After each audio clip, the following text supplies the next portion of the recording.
नमस्कार, मैं सुष्मिता मिश्रा। आप देख रहे हैं 4 PM न्यूज़ नेटवर्क। जब दिल्ली के नए मुख्यमंत्री का शपथ ग्रहण समारोह देख रही थी मुझे स्वीकार करना पड़ा कि एक ही राजनीतिक दल है जो हराने के बाद अपनी गलतियां सुधारने का काम शुरू करता है और वह है कांग्रेस।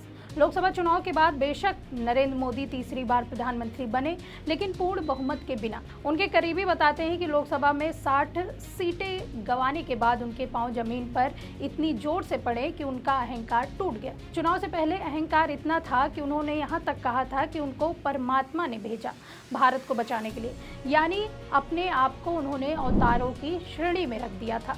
चुनाव के बाद इस तरह की बातें उनकी ओर से नहीं सुनाई दी, लेकिन रामलीला मैदान में जब रेखा गुप्ता ने मुख्यमंत्री की शपथ ली तो मोदी मोदी का नारा, वही पुराना नारा जमकर सुनाई दिया। पहले तो सिर्फ देश में विदेशों में मोदी के रैलियों में भीड़ जमा करने के लिए पैसे लगाया जाता है। ऐसे आरोप विपक्ष लगाता रहा है कि लोगों को बसों में भर कर लाया जाता है, कैमरों के सामने खड़ा किया जाता है और फिर मोदी मोदी के नारे की रिकॉर्डिंग होती है। लेकिन अब तो संसद के अंदर भी इस तरह की मैनेज भीड़ और स्क्रिप्टेड नारेबाजी की असली तस्वीर सामने आ गई है। और चौंकाने वाली बात है कि सच्चाई का पर्दाफाश किसी अन्य चैनल ने नहीं, बल्कि एक उन्हीं के चैनल ने किया है। और वो चैनल है जो विपक्ष के प्रति नरम रुख अपनाने के बजाय बीजेपी की तरफ नरम रुख अपनाती है।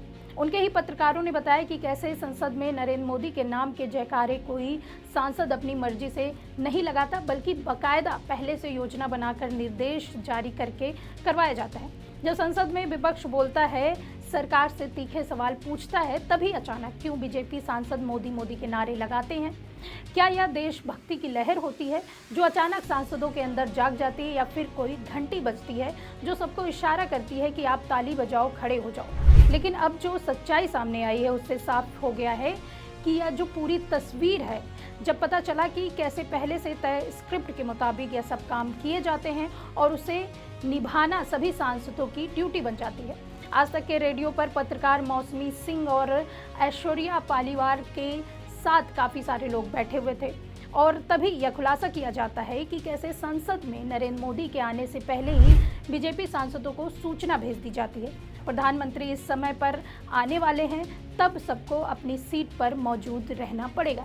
यानी अगर नरेंद्र मोदी 12:30 बजे आने वाले हैं तो 12 बजे तक अलर्ट भेज दिया जाता है ताकि सारे सांसद समय से पहले पहुंच जाएं और जैसे ही पीएम मोदी अंदर कदम रखे, एक सुर में मोदी मोदी के नारे गूंजने लगे। आज तक के रेडियो पर कई सारे पत्रकार लोग हैं जो इनमें बात कर रहे हैं, इसी की चर्चा कर रहे हैं। इसी बीच आज तक की पत्रकार मौसमी सिंह कहती हैं कि जब मेड इन स्पीच होती है, मुझे याद है कि बीजेपी एमपी सारे चुप थे, उसके बाद आते आते और मोदी के जयकारे करने लगे, क्योंकि किसी ने एक बार भी नरेंद्र मोदी का जयकारा नहीं किया था।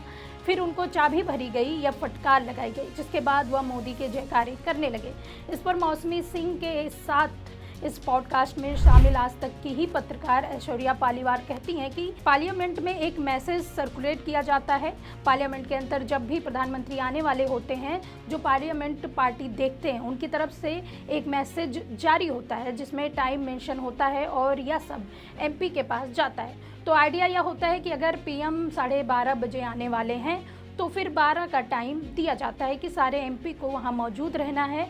या डिटेक्ट है, यानी कि फरमान है, आदेश है, जिसको आप अनसुना नहीं कर सकते। मैं बताती हूँ कि कैंटीन में हम सब बैठे थे, सब खाना खा रहे थे। उस कैंटीन के अंदर बीजेपी के नए सांसद 4 लोग बैठे थे, वो खाना खा रहे थे। सबका एकदम से फ़ोन आया, उनके पीए भागे भागे आए। यह जो टाइम था वह करीब 11:45 की बात होगी। 3 लोग तो आधा इडली खा चुके थे, उनमें से जो बीजेपी के नेता थे सब छोड़कर भागने लगे। चाय का ऑर्डर था, उसको भी छोड़कर भाग गए। यह खतरनाक सर्कुलर है जो पीएम मोदी 12 बजे पहुंचेंगे तो आपको सबको मौजूद रहना होगा। पीएम के आने से पहले सर्कुलर पहुंच जाता है ताकि लोगों के पास 15-20 मिनट का टाइम हो और वहां पहुंच जाए। जिस तरह से ऐश्वर्या पालीवाल ने यह खुलासा किया है, उससे तो यही लगता है क्या सांसदों का असली काम मोदी जी के लिए ताली और नारे लगाना रह गया है? नरेंद्र मोदी के जयकारे लगाने सांसदों की ड्यूटी बन गई है।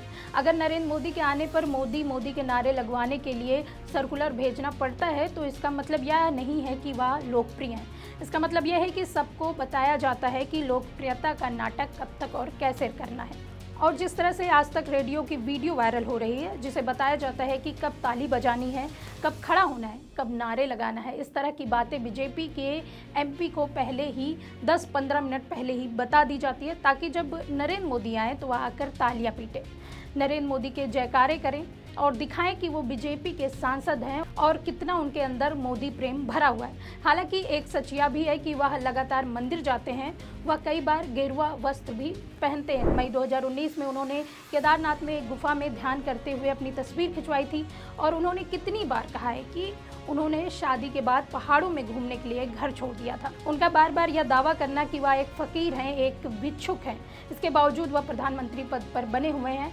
अब खुद को बायोलॉजिकल जन्म से इतर भगवान को भेजा हुआ शख्स भी बताते हैं, लेकिन उनके हर बयान पर सवाल उठते रहे हैं और विपक्ष नेता उनके अधिकतर बयान को झूठा होने का आरोप लगाते रहे।